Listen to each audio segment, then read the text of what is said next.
नमस्कार। मैं doctor Ramanivas Sharma Raman. Science और टेक्नोलॉजी का यह कॉम्पिटिटिव सेशन यूट्यूब चैनल पर लेकर के बच्चों आपके सामने। और आज बारी है कोशिका के बाहर या कोशिका के अंदर के भागों को सुरक्षित करने वाली संरचना की, जिसके बारे में आज हम डीप डिस्कशन करने जा रहे हैं। यानी कोशिका भित्ति की या कोशिका झिल्ली की। दो शब्द, सेल वॉल और सेल मेम्ब्रेन। इन दोनों में क्या बेसिक डिफरेंस है, आज ये भी बताएंगे। आज ये कोशिका पर हमारी दूसरी क्लास होगी आपके लिए। और आपको बताते चलें कि चैनल को सब्सक्राइब करना और चैनल को लाइक करना ना भूलिए। बेहतरीन से बेहतरीन जानकारी कॉम्पिटिटिव एग्जाम के लिए वो सवाल सब कुछ लाएंगे। इसके पहले कल के सेशन में हमने इंट्रोडक्टरी आइडिया अबाउट सेल दिया था, कोशिका का एक परिचय दिया था आपको। और आपने देखा कि कोशिका के परिचय में कॉम्पिटिटिव एग्जाम में कौन कौन से सवाल अंदर अंदर घुस करके वो पूछे, उन सवालों का डिस्कशन भी कल हमने आपके साथ किया है। और आज बारी है कोशिका भित्ति की या कोशिका झिल्ली की, जिसके अंदर कोशिका के सारी चीजें सुरक्षित होती है। एक आवरण की बात करेंगे और इसी तरह से कोशिका के सारे अंगों को क्रम से आगे के वीडियो में हम आपको बताते चलेंगे। तो आज का जो हमारा सेशन है ये यूट्यूब चैनल पर, वह है MCQ and deep discussion on cell wall and cell membrane. दोनों का डिस्कशन कर देंगे। सेल वॉल क्या है, सेल मेम्ब्रेन क्या है, किसमें सेल वॉल है, किसमें सेल मेम्ब्रेन है। कई कॉम्पिटिटिव सवाल ये पूछे गए, आज हम डिस्कस करेंगे। एल्गी में किस तरह होती है, प्लांट में किस तरह होती है, आप में किस तरह होती है, या पौधों की कोशिका भित्ति किस रासायनिक पदार्थ की बनी होती है, ये भी डिस्कस करेंगे। आज डिस्कस करेंगे परमिएबिलिटी की, पारगम्यता की, सेलेक्टिव परमिएबिलिटी की। आज डिस्कस करेंगे सोडियम और पोटेशियम पंप की। और आज डिस्कस करेंगे एक कच्चे आम और पके आम में जो बाहरी भित्ति होती है, कैसे एक पका आम पिलपिला हो जाता है और कच्चा आम ठोस होता है। ये बहुत सारे सवाल जो आपके कॉम्पिटिटिव एग्जाम में आए हैं, उन सारे सवालों का डिस्कशन करने जा रहे हैं। तो आइए, एक चित्र हमने जो ऊपर बिल्कुल सबसे ऊपर दिखाया है, ये सेल वॉल है। यहीं पर दिख रहा है कि ये सेल वॉल कितने भागों से मिलकर के बनी है। ये बिल्कुल बाह्यतम कवरिंग है, आप देख रहे हो। ऊपर की तरफ मिडिल लेमिना है, फिर इसके बाद प्राइमरी सेल वॉल है, फिर इसके बाद सेकेंडरी सेल वॉल है, और तब जा करके साइटोप्लाज्म मिलता है। थोड़ा सा गूढ़ संरचना है। यदि एक बार आपने इसको समझ लिया तो कोशिका भित्ति से जुड़े हुए कितने भी सवाल हों आपसे बनेंगे। और आज हम आपके लिए लाए हैं एमसीक्यू का सेशन। ईमानदारी से पूरे विषय को पढ़ने की कोशिश करिएगा ताकि वो एमसीक्यू आपसे बन पाए। तो चलें सेल वॉल की ओर। पहला पॉइंट लिखते हैं सेल वॉल पर। सेल वॉल, वॉल का मतलब है दीवार, और एक शब्द आता है सेल मेम्ब्रेन यानी झिल्ली। अब ये अंतर आप तय करोगे कि पेड़ में क्या है या पौधों में क्या है, और मनुष्य या आपकी चमड़ी कैसी है, ये सारा डिस्कशन आप तय करोगे। पहला पॉइंट हम लिख रहे हैं। पहला पॉइंट हमने लिखा कि सेल वॉल किसी भी कोशिका की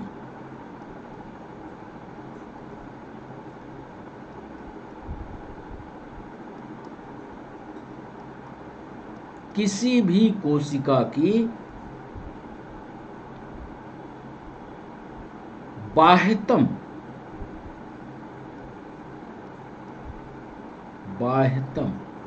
संरचना है। माने यदि कोई पूछे आपके कि किसी कोशिका के सबसे बाहर क्या है, आप तुरंत कहेंगे वो सेल वॉल है। पहला पॉइंट। दूसरा पॉइंट लिखने जा रहे हैं, यह कोशिका को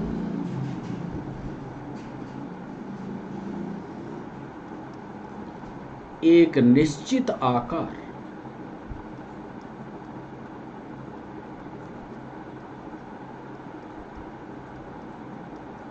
और रूप प्रदान करते हैं।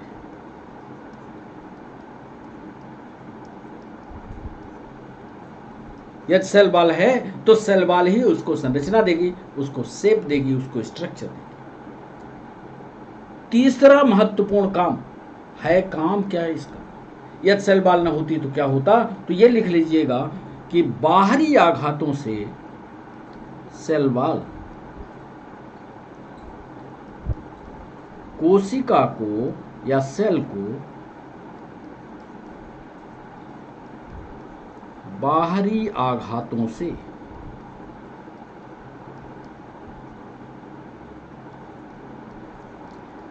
सुरक्षित करती है।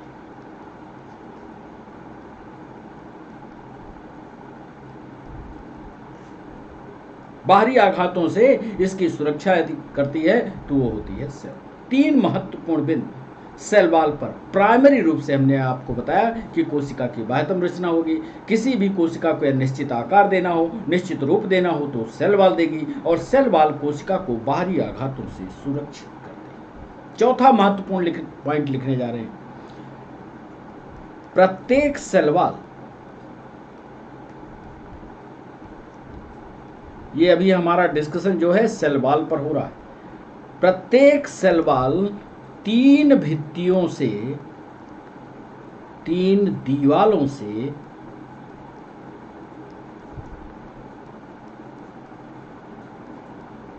मिलकर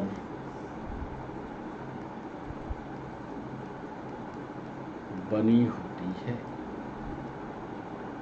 3 दीवालें हैं और ये 3 दीवालें क्रम से स्थित होती हैं। एक बाहर होता है, एक बीच में होता है और एक अंदर होता है। लिख लें, पहली दीवार का नाम होता है, बच्चों याद रखिएगा, मिडिल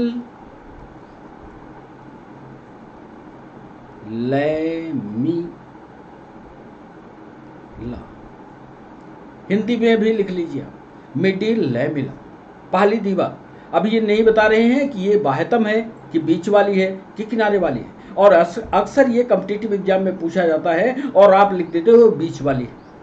क्यों? क्योंकि इसमें लिखा हुआ है मिडिल लैम। कैसे बीच में है, क्यों नाम इसका मिडिल रखा गया, ये आगे हम चित्र के द्वारा आपको समझा देंगे। दूसरा पॉइंट, बिल्कुल गहन अध्ययन करने की कोशिश करिए आज सेल वॉल पर, मिडिल लैमिना। दूसरा, प्राइमरी सेल वॉल, यानी प्राथमिक कोशिका भित्ति, और तीसरी का नाम होता है सेकेंडरी सेल वॉल। तो पहले पन्ने में हमने आपके साथ डिस्कस कर दिया कि किसी भी कोशिका की बाह्यतम संरचना सेल वॉल कहलाएगी। यह कोशिका को एक निश्चित आकार और रूप प्रदान करेगी। सेल वॉल की कोशिका को बाहरी आघातों से सुरक्षित करती है, और प्रत्येक सेल वॉल 3 दीवालों से मिलकर के बनती है। एक को कहते हैं मिडिल लैमिला, दूसरे को कहते हैं प्राइमरी सेल वॉल, तीसरे को कहते हैं सेकेंडरी सेल वॉल। अब डिस्कस करते हैं 5वें पॉइंट पर, मिडिल लैमिला। हम लिखने जा रहे हैं कि मिडिल लैमिला किसी भी कोशिका की बाह्यतम दीवार होती है। आप भी सोचिएगा इसको, मिडिल लैमिला किसी भी सेल की बाह्यतम दीवार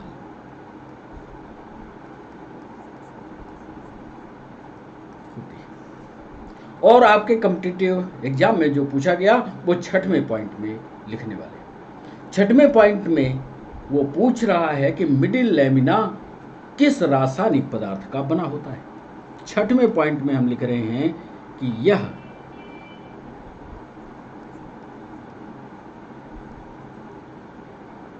lamella calcium pectate, calcium pectate या कभी कभी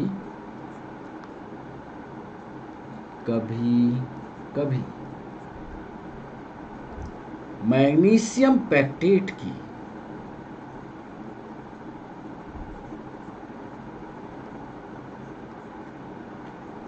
बनी होती है। ध्यान से दोनों, ये कैल्शियम पेक्टेट की और कभी कभी मैग्नीशियम पेक्टेट की बनी होती है। और ये भी लाइन इसी में लिख लीजिए कि यह गोंद का कार्य करती है। गोंद माने चिपकाने वाला, गोंद का भी कार्य।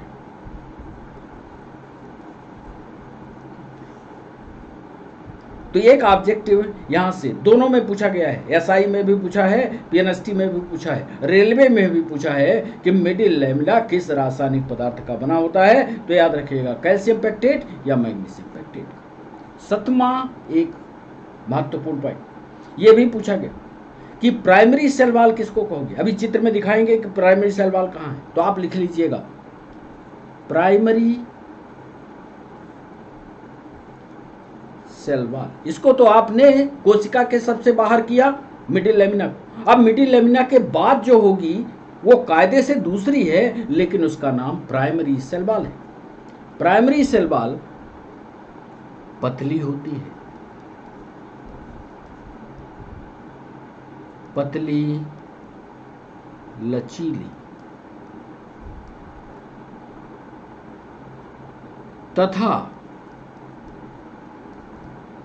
किसी भी कोशिका के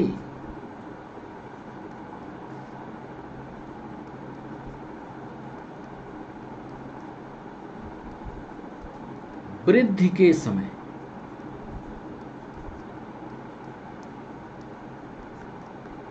बनती है। कायदे से ये सेकेंडरी पार्ट में आएगा, दूसरी दीवार है। पहली वाली तो मिडिल लेमिना हो गई, दूसरी ये जो दीवार होती है प्राइमरी सेल वॉल कहलाती है। ये पतली होती है, लचीली होती है, और जब कोशिका बड़ी होती है या कोशिका वृद्धि करती है या कोशिका का विभाजन होता है तब प्राइमरी सेल वॉल का निर्माण होता है। दोनों पॉइंट याद रहने चाहिए आपको, इस पर बहुत सारे ऑब्जेक्टिव बनेंगे।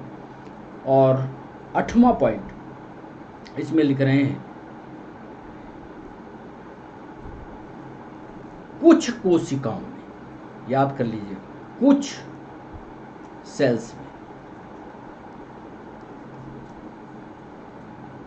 सेकेंडरी सेल वॉल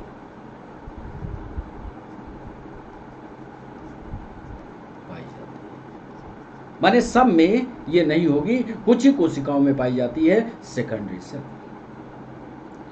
होगी 3 परत, प्राइमरी हो गई मिडिल लेमिना की, पहले लेमिना हो गया, मिडिल लेमिना, ये सबसे बाहर हो गया, फिर उसके बाद प्राइमरी सेल वॉल हुई, और कुछ में सेकेंडरी सेल वॉल होती है। इसीलिए कोशिका भित्ति को कहा जाता है कि 3 स्तरों की बनी होती है। जो ऑब्जेक्टिव में पूछा गया उसका जवाब देखिए, क्योंकि ऑब्जेक्टिव पूछेंगे समय चला जाएगा।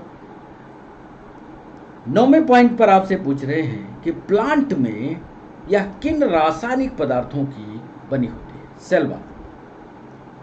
आप लिख लीजिएगा, क्योंकि आगे ऑब्जेक्टिव हम पूछेंगे। प्लांट्स में सेल वॉल सेलुलोज की, जिसको तो आप रटे हैं सेलुलोज की, आज लिखिएगा हेमीसेलुलोज भी। मतलब सिर्फ आप सेलुलोज मत ढूंढते रहिए, हेमीसेलुलोज भी, सेलुलोज भी। पेक्टिन की,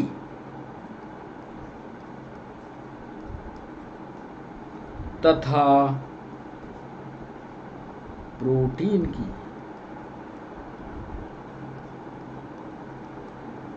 बनी होती है।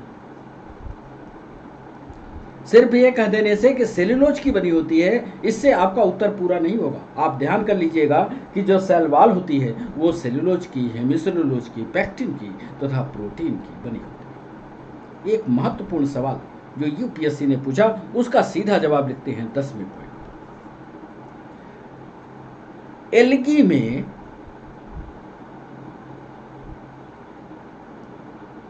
जो सेल वॉल होती है वो किसकी बनी होती है, ये सवाल पूछा गया। ऑप्शन जो दिए गए वो टिपिकल थे, आप उत्तर लिखे देते हैं, उत्तर आप याद कर लीजिएगा, समझ लीजिएगा, तो आपके लिए महत्वपूर्ण रहेगा। एल्गी ये भी फोटोसिंथेसिस करते हैं, प्रकाश संश्लेषण करते हैं, तो स्वाभाविक है कि ये एल्गी की सेल वॉल यानी प्लांट में आएंगे। तो एल्गी की सेल वॉल सेलुलोज की, ग्लैक्टोज की,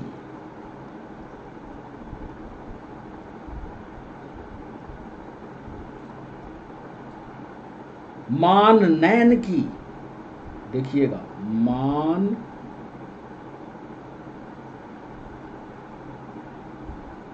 की, और कभी कभी और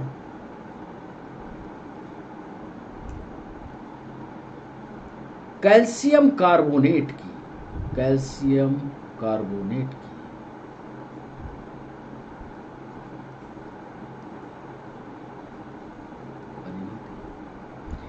देखिए ये विस्तार से जानकारी सिर्फ इसलिए आपको दे रहे हैं कि कॉम्पिटिटिव एग्जाम वाला वो सरल सवाल नहीं पूछता जो आप जानते हैं, वो थोड़ा गहराई में उतरता है और उन्हीं सवालों को पूछता है जो आप नहीं जानते। और ज़्यादातर बच्चे ये नहीं जानते कि मिडिल लेमिना क्या है, प्राइमरी और सेकेंडरी सेल वॉल क्या है, प्लांट में सेल वॉल किसकी बनी होती है, क्योंकि एक चीज़ वो रट के चलते हैं कि साफ सेल्यूलोज की बनी होती है। मान लो सेल्यूलोज के लिख दिया और हमने ऑप्शन में सेल्यूलोज दिया ही नहीं, पैक्टिन दे दिया, तो फिर आप उत्तर नहीं कर पाओगे। तो इस पन्ने में हमने आपको समझाया कि मिडिल लेमिला किसी भी सेल की बाह्यतम दीवार होती है।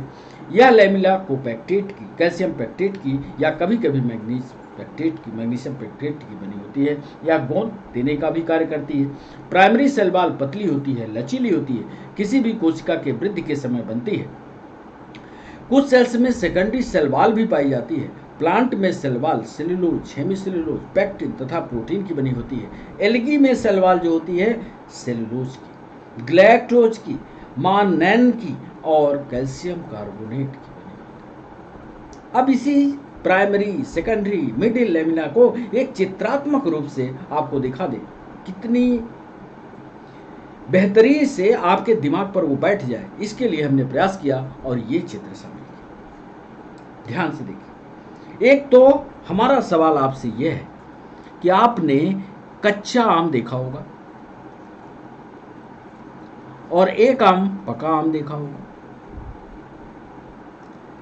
कच्चे आम पर जब आप हाथ लगाते हो तो टाइट दिखता है, पके आम पर पिलपिलापन क्यों आता है? ये सवाल, इस पर भी ऑब्जेक्टिव हम चाह रहे थे तैयार करना, और इस पर ऑब्जेक्टिव तैयार हो सकता है कि कौन सी ऐसी लेयर है जो इसको पिलपिला करती है। यदि आपको पता हो तो बताइए, नहीं पता तो थोड़ा इंतजार कीजिए, आगे हम बताएंगे। तो कच्चा आम कैसे ठोस दिखेगा और पका आम कैसे पिलपिला दिखेगा, इसका भी उत्तर आज ही यहीं दे देंगे। एक कोशिका लीजिए, हमने लिया ये कोशिका, ठीक से देखिए, इसमें कई कोशिकाएं हैं, मल्टी सेलुलर एनिमल है। तो कई कोशिकाओं में दो कोशिकाओं के बीच, ध्यान से देखिए, दो कोशिकाओं के बीच, या आप ये कह लीजिए कि कोशिका, इस कोशिका के बाह्यतम कवर, सबसे बाहर क्या होगा?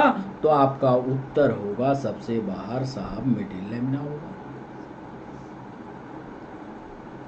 फिर उसके अंदर की दीवार का क्या होगा? फिर उसके अंदर की दीवार साहब सेकेंडरी वॉल होगी।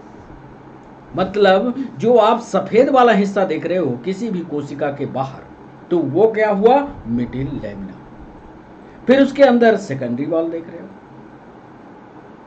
अब ये सेकेंडरी वॉल, ये वाला जो हिस्सा हुआ ये प्राइमरी हुआ, ये मिडिल लेमिना हुआ। अब मिडिल लेमिना के बाद ये जो दीवार आप देख रहे हो व्हाइट कलर की, ये प्राइमरी कहलाती है, और प्राइमरी के अंदर जो ग्रीन वाला हिस्सा देख रहे हो ये सेकेंडरी कहलाती है। कुल मिलाकर के इसको ऐसे समझना, एक दीवार ये, फिर इसके बाद बीच की दीवार प्राइमरी, और फिर अंदर वाली दीवार सेकेंडरी। ऐसे क्रम से याद रखो तो चित्र ज़्यादा स्पष्ट समझ में आएगा। सबसे बाहर वाली ये मिडिल लेमिना, मतलब एक कोशिका दो कोशिका के बीच में, मतलब मान लो इसका नाम एक कोशिका हो, इसका नाम दो कोशिका हो, तो ये दोनों कोशिकाएं किस कोशिका भित्ति से आपस में जुड़ी होंगी, तो आपका उत्तर होगा मिडिल लेमिना, क्योंकि इनके कनेक्शन में तो मिडिल लेमिना ही है। फिर इसके बाद ये वाली प्राइमरी और ये वाली सेकेंडरी चित्र में दिख रहा है, ध्यान से देखोगे तो प्राइमरी भी दिख रही है, सेकेंडरी भी दिख रही है। अब क्या होता है साहब, हमने आपसे अब ये तो याद हो गया आपको कि सेल के बाहर मिडिल लेमिना है, फिर प्राइमरी है, फिर सेकेंडरी।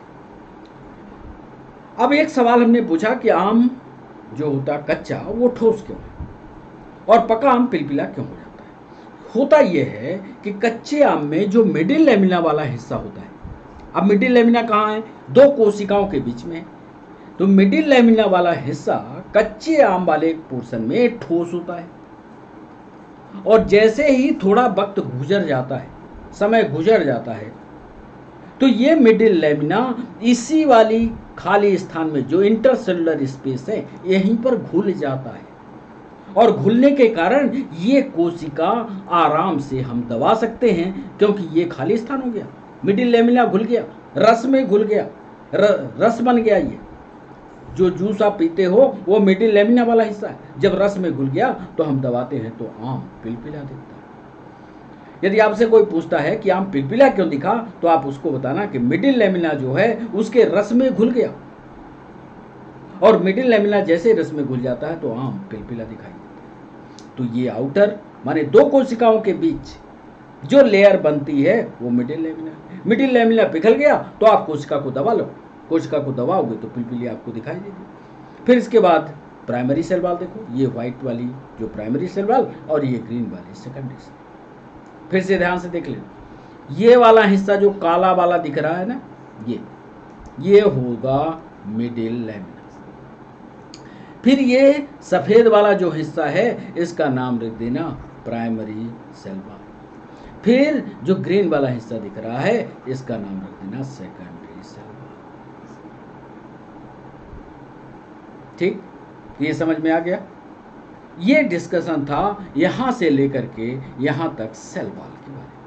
कई बार आपसे सेल वॉल और सेल मेम्ब्रेन के बारे में डिस्कशन हुआ है, लेकिन आज गंभीरता से सेल वॉल को इसलिए पढ़ा दिया कि सेल वॉल पर अंदर घुस करके भी सवाल पूछता है, तो आप उसके लिए निश्चित रहें कि सेल वॉल किसी भी कोशिका की बाह्यतम संरचना होगी, कोशिका को एक निश्चित आकार रूप देगी, सेल वॉल कोशिका को बाहरी आघातों से सुरक्षित करेगी, और यह middle lamina, primary cell wall और सेकेंडरी सेल वॉल जो आपके परीक्षा में ऑब्जेक्टिव में पूछा जाता है, वो ये पूछा जाता है कि प्राइमरी सेल वॉल या मिडिल लेमिना या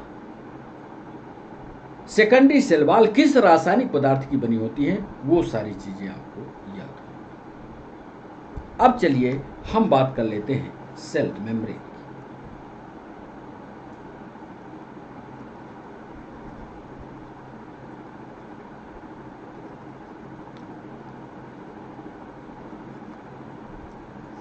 या इसको हिंदी में कहोगे तो बोलते हैं कोशिका झिल्ली। अब कोशिका झिल्ली का पहला पॉइंट, प्रत्येक कोशिका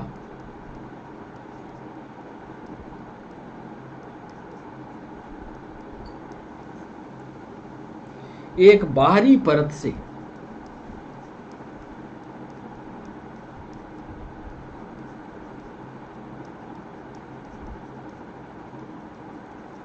घिरी होती है, जो उसे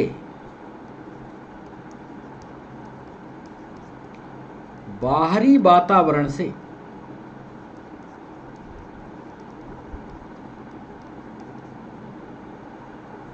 अलग करती है।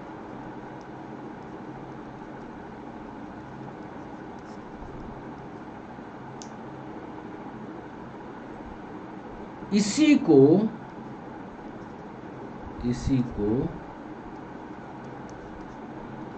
प्लाज्मा मेम्ब्रेन भी कहते हैं।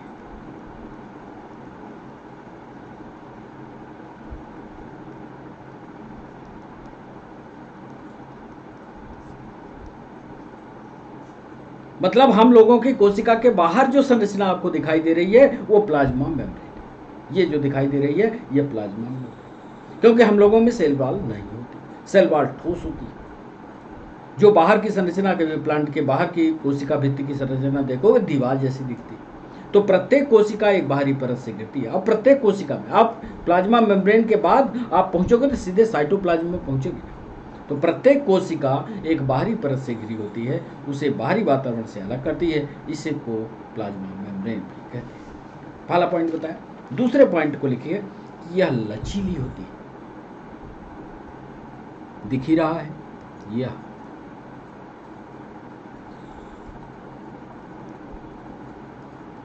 लचीली होती है। लिपिड तथा प्रोटीन की बनी होती है। अंडरलाइन करिएगा, यह भी सवाल कई बार पूछा गया। लिपिड तथा प्रोटीन की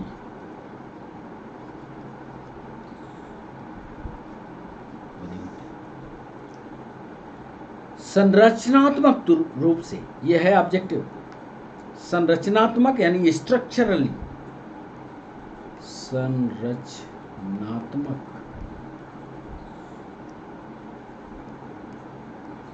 रूप से यह पतली होती है। थिन और थिक में अंतर याद रखिएगा।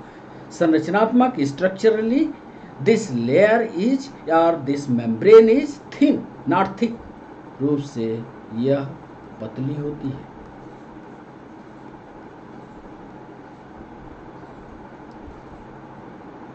जो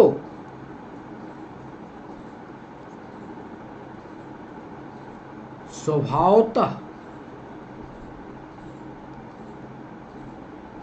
अर्धपारगम्य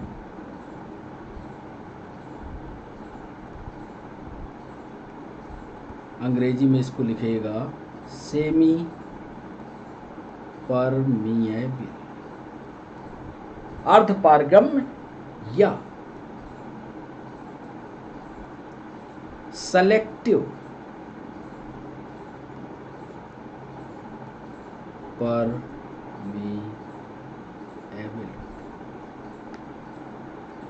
इसको हिंदी में कहते हैं चयनात्मक।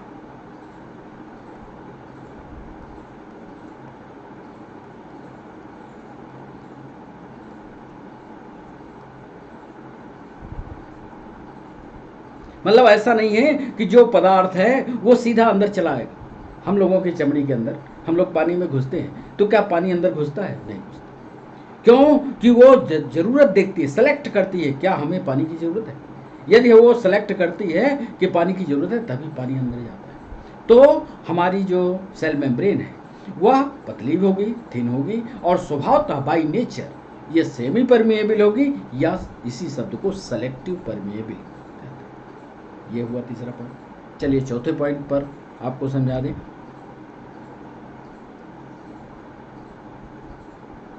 वायरस को छोड़ दिया जाए, एक्सेप्ट वायरस, वायरस को, ये भी कॉम्पिटिटिव पॉइंट है। वायरस को छोड़कर यह जंतुओं में,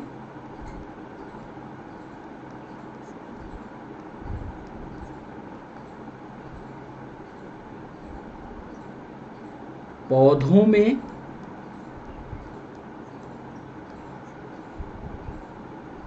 तथा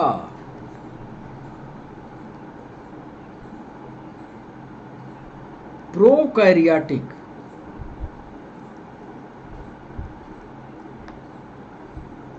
जीवों के साथ। ये सारे सवाल पूछे गए हैं कि वायरस को छोड़ दिया जाए तो एनिमल में भी प्लाज्मा मेम्ब्रेन होगी, प्लांट में भी प्लाज्मा मेम्ब्रेन होगी और प्रोकैरियोटिक जितने जीव हैं सब में होगी एक्सेप्ट वायरस। प्रोकैरियोटिक जीवों के साथ फंजाई में या कवकों में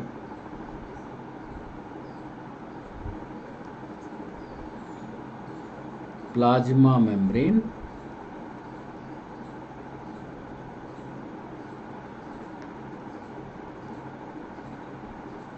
दिखाई देती है। पचमा, सेल मेम्ब्रेन का जो अध्ययन था, यानी कोशिका झिल्ली का जो अध्ययन था, वो 1950 के बाद विस्तार से पढ़ा गया, देखा गया, समझा गया। और खासकर इसका अध्ययन तब स्पष्ट हो पाया जब इलेक्ट्रॉन माइक्रोस्कोप की खोज कर ली गई। तब तो स्पष्ट रूप से समझा गया कि क्यों ये कोमल है, कैसे पानी अंदर नहीं जाता, कभी कभी पानी चला जाता है, कैसे सेलेक्टिव परमेबिलिटी होती है। इसका अध्ययन 1950 अथवा इलेक्ट्रॉन माइक्रोस्कोप की खोज के बाद। ये भी सवाल पीएससी में पूछा गया। तो 5वां पॉइंट लिखिएगा कि सेल मेम्ब्रेन का अध्ययन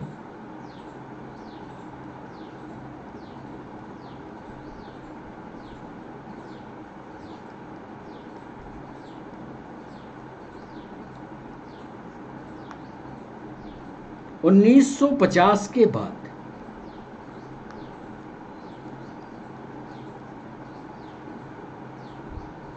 बृहद रूप में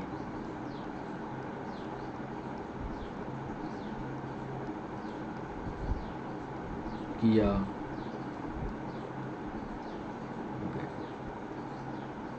मतलब 1950 के पहले चूंकि हमारे पास इलेक्ट्रॉन माइक्रोस्कोप नहीं था, तो आपको ये ध्यान रखना है कि जब इलेक्ट्रॉन माइक्रोस्कोप का आविष्कार हो गया है, उसके बाद सेल मेम्ब्रेन का विस्तार से अध्ययन किया।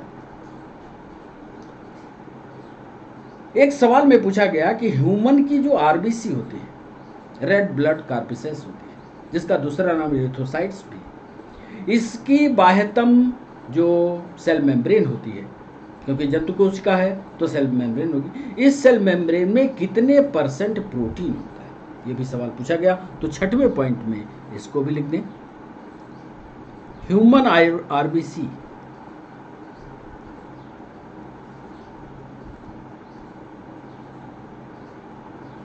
की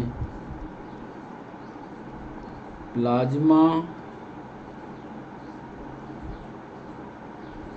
मेम्ब्रेन में 40%, याद कर लीजिए, 40% प्रोटीन।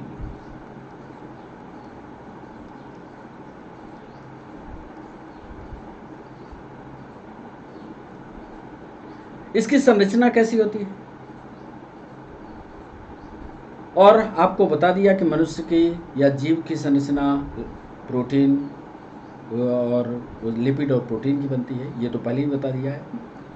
इसकी जो संरचना है, ये संरचना किस सिद्धांत पर आधारित है, ये भी सवाल यूपीएससी ने पूछा, ये भी पॉइंट लिख लीजिए। प्लाज्मा मेम्ब्रेन, प्लाज्मा मेम्ब्रेन की संरचना, और इसको साइंस वाले बच्चों ने पढ़ा होगा, फ्लूइड मोज़ेइक मॉडल।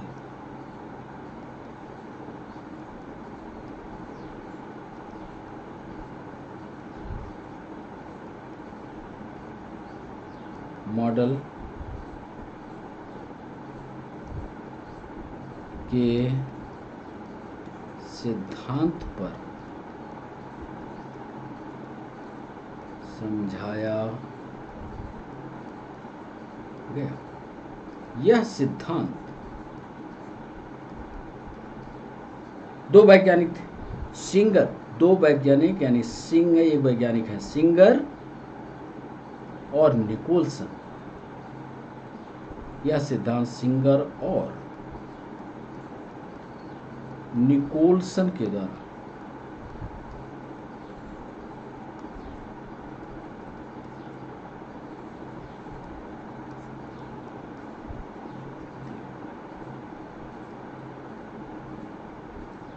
एक सवाल पूछा गया कि कोई भी चीज जब प्लाज्मा मेम्ब्रेन के अंदर आती है या प्लाज्मा मेम्ब्रेन से बाहर जाती है, तो एक होता है ट्रांसपोर्ट। ट्रांसपोर्ट का मतलब यही होता है कि कोई चीज जाए अथवा कोई चीज आए।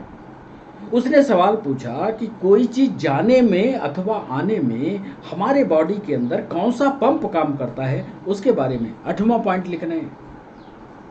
8वां पॉइंट उसी के बारे में है कि sodium ion and potassium ion pump.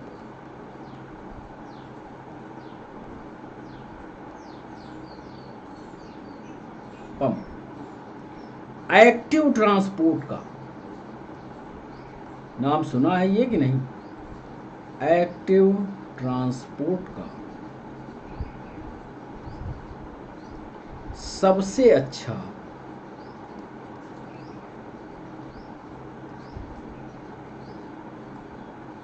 उदाहरण है। अब दो प्रकार के ट्रांसपोर्ट होते हैं, एक को कहते हैं एक्टिव ट्रांसपोर्ट और एक को कहते हैं पैसिव। एक्टिव ट्रांसपोर्ट में हमें मेहनत करनी पड़ती है, हमें ऊर्जा देनी पड़ती है, और पैसिव ट्रांसपोर्ट में सारा काम अपने आप होता है। जैसे कोई तालाब बनाए, तालाब में पानी नीचे से ले जाना हो और तालाब भरना हो तो ये कहलाएगा एक्टिव ट्रांसपोर्ट, यानी हम ऊर्जा लगाएंगे तब तालाब भरेगा। पैसिव ट्रांसपोर्ट कब कहेंगे? तालाब से पानी को नहर में छोड़ देना तो पानी अपने आप बह जाए, ये कहलाता है पैसिव ट्रांसपोर्ट। एक्टिव ट्रांसपोर्ट जो हमारे शरीर में होता है, जिसके द्वारा हम बाहरी चीज़ों को अपने अंदर लेते हैं, प्लाज्मा मेम्ब्रेन के थ्रू प्रवेश करते हैं, उसको कहते हैं सोडियम एंड पोटेशियम। थोड़ी सी जानकारी दिया है, ज़्यादा गंभीर से की जानकारी ना तो पूछी गई है और ना आपसे पूछी जाएगी, सिंपल जानकारी इसके। पैसिव के बारे में भी एक पॉइंट लिख लीजिए, 9वां पॉइंट डालिएगा और लिखिएगा, जब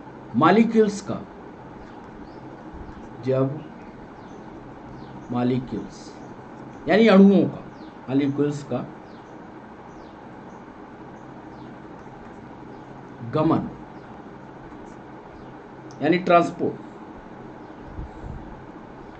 बिना ऊर्जा के हो जाए, बिना ऊर्जा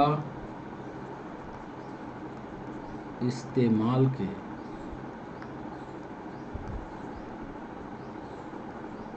हो जाए, जब मॉलिक्यूल्स का गमन बिना ऊर्जा इस्तेमाल के हो जाए तो उसे पैसिव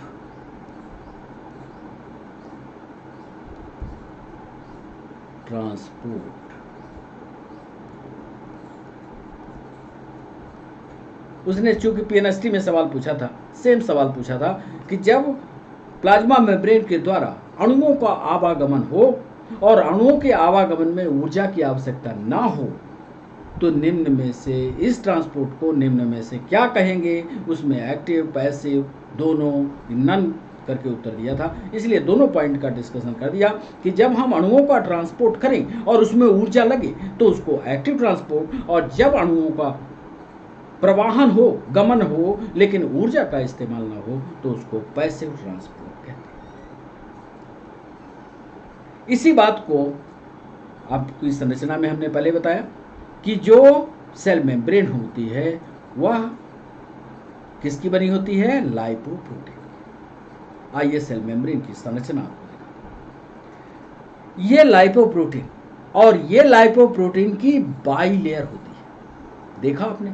ये लिपिड, ये लिपिड देख लिया, और लिपिड के ऊपर देखिए ये लाल वाली, ये प्रोटीन है। तो लिपिड और प्रोटीन जब आपस में मिलते हैं तो लाइपोप्रोटीन बनते हैं। ध्यान रखिएगा, लिपिड की दो सतहें होती हैं, देखा? ये लिपिड की दो सतहें, एक यहाँ है, एक यहाँ है, बीच में ये गैप है, और इसी बीच में ये प्रोटीन इसके साथ मिला हुआ है। और ये प्रोटीन जो है एक कार्बोहाइड्रेट का चेन बना करके चीजों को अंदर करता है, पास करता है। जो बीच की ये लेयर होती है, ये इसमें फास्फोरस मिल जाता है और ये फास्फोरस फास्फोलिपिड के नाम से जाना जाता है। विस्तार से इसकी संरचना पर सवाल नहीं पूछे गए, इसलिए हमने विस्तार से इसको पढ़ाने की कोशिश नहीं की है। सिर्फ ये पूछा है कि इसमें लिपिड की कितनी लेयर होती है। आपको दिखा रहे हैं चित्र पर, देख रहे हैं? यहाँ पर ये लिपिड की दो लेयर होती है, ये प्रोटीन की लेयर होती है। अब ये प्रोटीन की लेयर कैसे ट्रांसपोर्ट करती है ये देखते जाइए।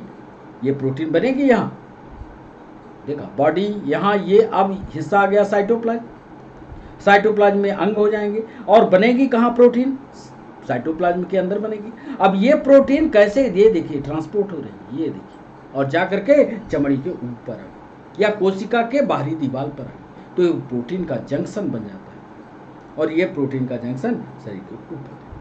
तो सेल मेम्ब्रेन के बारे में सिर्फ आपको इतनी ही जानकारी याद करनी है कि ये लिपिड जो होती है बाइलेयर होती है, इसके अलावा इसमें प्रोटीन मिला होता है। प्रोटीन कैसे ट्रांसपोर्ट होती है, नीचे साइटोप्लाज्म से छेद बना करके ऊपर की ओर ट्रांसपोर्ट हो जाती है। बस इतनी जानकारी रखिएगा। अब यहाँ पर ये सेल का आंतरिक हिस्सा होता है जिसको हमने साइटोप्लाज्म दिखाया। फिर अभी हम कोशिका का एक कंप्लीट डायग्राम जब बनाएंगे तो ये भी संरचना आपको और बेहतरीन ढंग से समझ। तो सेल मेम्ब्रेन का एक शब्द आया सोडियम और पोटेशियम का। अब ये झिल्ली आप देख रहे हैं, ये वही बाइलिपिड लेयर है, एक लिपिड की ये लेयर हो गई, एक लिपिड की ये लेयर हो गई। अब कोई चीज को प्लाज्मा मेम्ब्रेन के द्वारा अंदर करना है या प्लाज्मा मेम्ब्रेन के द्वारा बाहर करना है, दोनों होगा। जब प्लाज्मा मेम्ब्रेन के कोई चीज को हमें अंदर करना होता है तो सोडियम और पोटेशियम एक्सचेंज पंप काम करता है। और ध्यान से देखो, इसमें हमने एटीपी का उपयोग किया, देखा एटीपी बदल गया किसमें, एडीपी में। इससे ऊर्जा बनती है और यही ऊर्जा इस सोडियम और पोटेशियम पंप को चलाती है और कोई भी मटेरियल हमारे इसमें अंदर चला आता है। अब कोई चीज को बाहर करना हो तो ये बाहर करने के लिए पैसिव ट्रांसपोर्ट बना लेता है कि चलो अब इसमें हम बाहर करने में कोई ऊर्जा नहीं लगाएंगे, तो इसको पैसिव ट्रांसपोर्ट में बदलता है। तो ये एक्स्ट्रा सेलुलर फ्लूइड, ये देखिए एक्स्ट्रा सेलुलर फ्लूइड जो फ्लूइड शरीर के बाहर है उसको अंदर लाने में सोडियम और पोटेशियम एक्सचेंज काम करता है। इसमें एटीपी में बदलता है, ये कहा। इसको ज़्यादा विस्तार से समझने की जरूरत नहीं है, आपको सिर्फ ये समझना है, आपको सिर्फ ये समझना है कि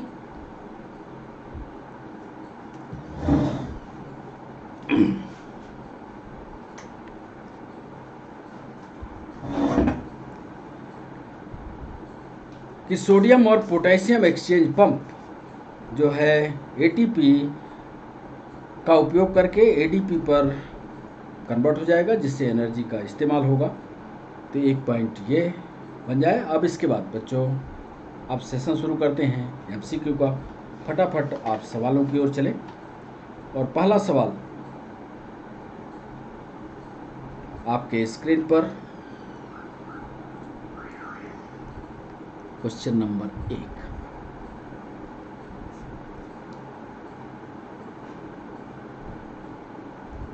एक जीवित जीव बना होता है, एक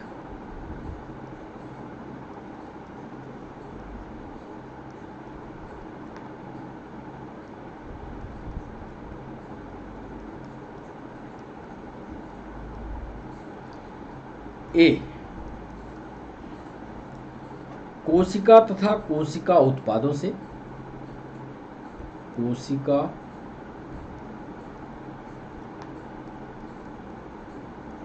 तथा कोशिका उत्पादों से, बी सिर्फ कोशिका से,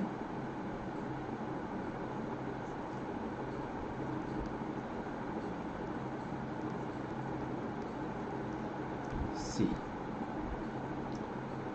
सिर्फ कोशिका उत्पाद से, या डी केवल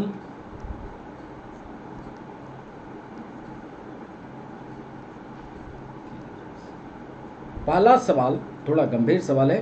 गंभीर सवाल का जवाब करने में सोचेगा कि एक जीवित जीव बना होता है कोशिका तथा कोशिका उत्पाद से, सिर्फ कोशिका से, सिर्फ कोशिका उत्पाद से, या सिर्फ केंद्रक से। सेल और cell product, only cell, only cell product और ओनली न्यूक्लियस। पहला सवाल। दूसरा सवाल,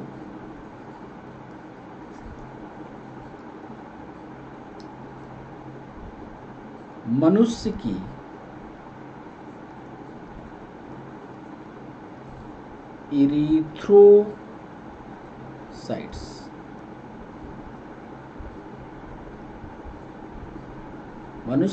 इरीथ्रोसाइट्स सेल की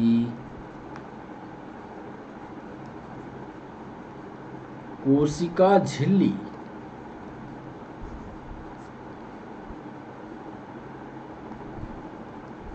बनती है। A 40% protein and 53% lipid. B 80% protein and 20% lipid. C 40%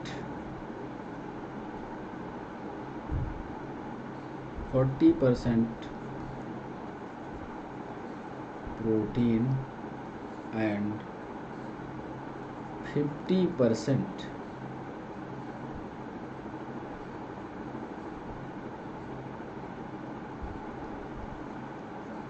lipid. And D 52% carbohydrate and 20%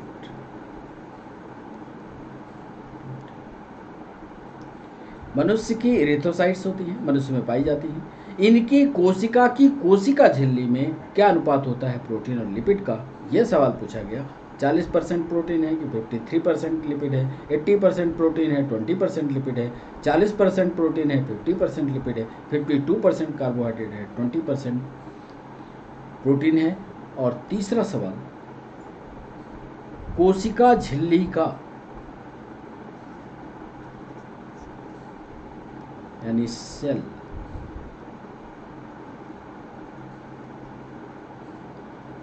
membrane का इलेक्ट्रॉन माइक्रोस्कोपिक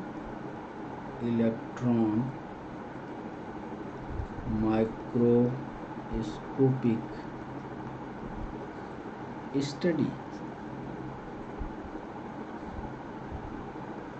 किस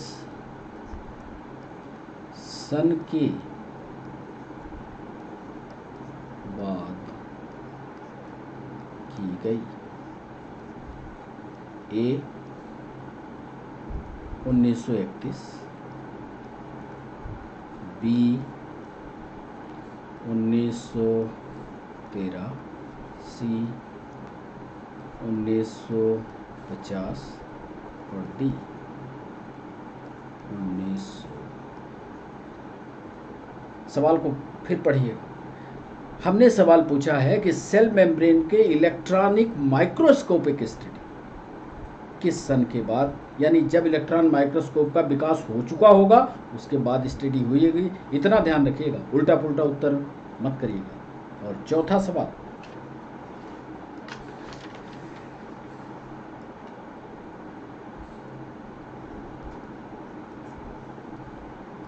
सोडियम एंड पोटेशियम पंप किसका उदाहरण है। ए ऑस्मोसिस का, बी पैसिव ट्रांसपोर्ट का, सी डिफ्यूजन का, एंड डी एक्टिव ट्रांसपोर्ट।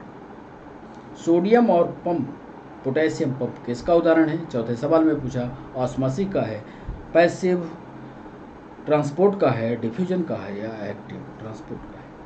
चलिए 25वें सवाल की ओर चलें।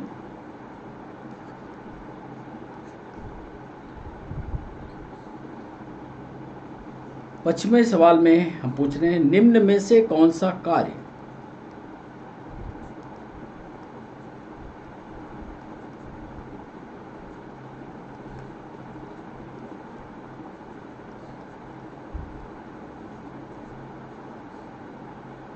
प्लाज्मा मेम्ब्रेन का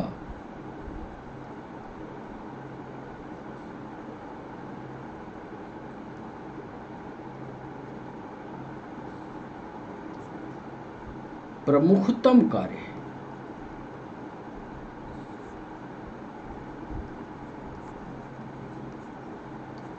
ए, नाभिकीय झिल्ली का निर्माण,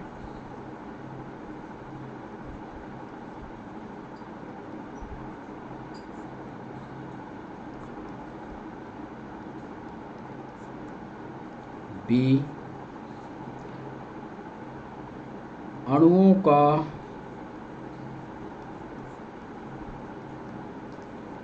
आवागमन, सी,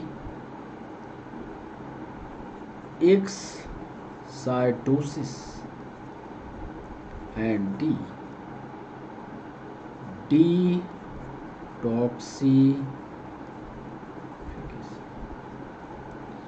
हमने 25वें सवाल पर पूछा कि निम्न में से कौन सा कार्य प्लाज्मा मेम्ब्रेन का प्रमुखतम कार्य है? नाभिकीय झिल्ली का निर्माण है, अणुओं का आवागमन है, एक्साइटोसिस है या डिटॉक्सिफिकेशन? छठवां सवाल,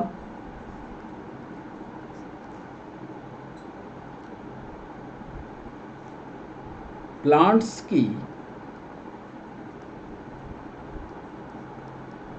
cell wall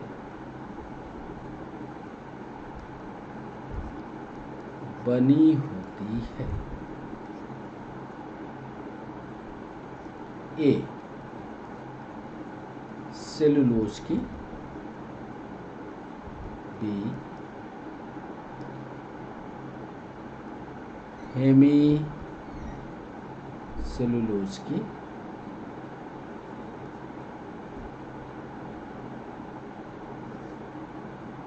C, A and B या डी? हमने पूछा कि प्लांट्स की जो सेल वॉल होती है वो किसकी बनी होती है? सेलुलोज की, हेमी सेलुलोज की, कि दोनों की या कि नन की? और आज के सेशन का अंतिम सवाल,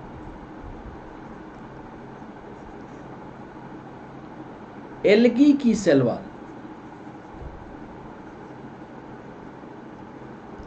एल्गी की सेल वॉल बनी होती है?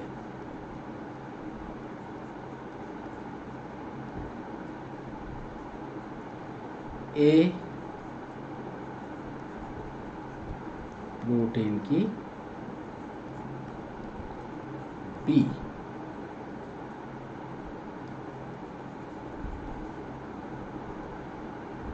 मैनन की, सी, बोथ या डी? एल्गी की सेल वॉल को हमने पूछा है कि प्रोटीन की बनी होती है, मैनन की बनी होती है, बोथ की बनी होती है, नन की बनी होती है? तो ये 7 सवाल थे। 7 सवाल में आपने कौन से उत्तर किए? चलिए आपका देखते हैं कि नंबर 1 से फिर सवालों के सिलसिला को शुरू करते हैं, आपको उत्तर बताते हैं और आप अपने आप को चेक करिए कि आपने कितने उत्तर सही किए। तो पहला सवाल, एक जीवित जीव बना होता है, तो जीवित जीव सिर्फ कोशिका से नहीं बन सकता, सिर्फ कोशिका के उत्पाद से नहीं बन सकता, सिर्फ केंद्रक से नहीं बन सकता। यानी पहला जवाब होगा कोशिका, और कोशिका के जो उत्पाद है, प्रोडक्ट है, उससे बनता है। पहला सवाल, मनुष्य की इरिथ्रोसाइट सेल की कोशिका झिल्ली बनती है। आपको याद होगा पीछे के लेक्चर में हमने इसको बताया भी है।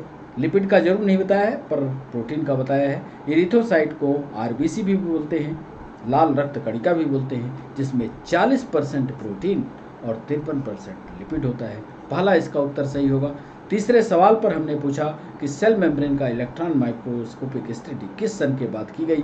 तो चूंकि इलेक्ट्रॉन माइक्रोस्कोप 1973 के बाद 1973 तक बन पाया, इसलिए स्टडी जो है 1973 के बाद हुई है, ये ध्यान रखिएगा। चौथा सवाल हमने पूछा सोडियम और पोटेशियम पंप किसका उदाहरण है। ये चित्र में भी हमने दिखाया है, पीछे बैक करके आप देखोगे तो सोडियम और पोटेशियम पंप का उदाहरण जो है वो एक्टिव ट्रांसपोर्ट है। एक्टिव ट्रांसपोर्ट उस पर पढ़िएगा। 5वें सवाल में हमने पूछा निम्न में कौन सा कार्य प्लाज्मा मेम्ब्रेन का प्रमुखतम कार्य है। नाभिकीय झिल्ली का निर्माण, एक्साइटोसिस, डिटॉक्सिफिकेशन। लेकिन चूंकि प्लाज्मा मेम्ब्रेन सेलेक्टिव परमिएबल है, इसलिए अणुओं का आवागमन यही निर्धारित करती है, तो मॉलिक्यूलर ट्रांसपोर्टेशन इसका प्रमुख गुण होगा। 6वें सवाल में हमने पूछा प्लांट की सेल वॉल किसकी बनी होती है।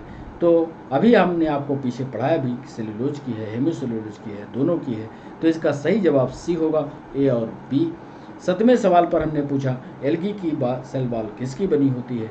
तो ये भी डिस्कशन हमने पीछे लेक्चर में किया है, मैनन की बनी होती है, तो इसका सही जवाब होगा बी। तो बच्चों ये सेशन सेल वॉल और सेल मेम्ब्रेन का यहीं पर होता है समाप्त। कैसा लगा सेशन, ये ज़रूर आप अपने कमेंट बॉक्स में लिखा करिए। कुछ आपको नई चीज़ जाननी है तो वो आप हमें बताया करिए। आप हमारे साथ पूरे सेशन में जुड़े, इसके लिए सभी बच्चों का बहुत बहुत शुक्रिया। बात करिए, कमेंट जरूर करिए। तो आज के लिए बच्चों बस इतना ही। फिर नए सेशन में आपसे मुलाकात होती है कोशिका के एक एक अंगों के बारे में डिस्कशन करने की। तब तक के लिए बाय बाय, नमस्कार।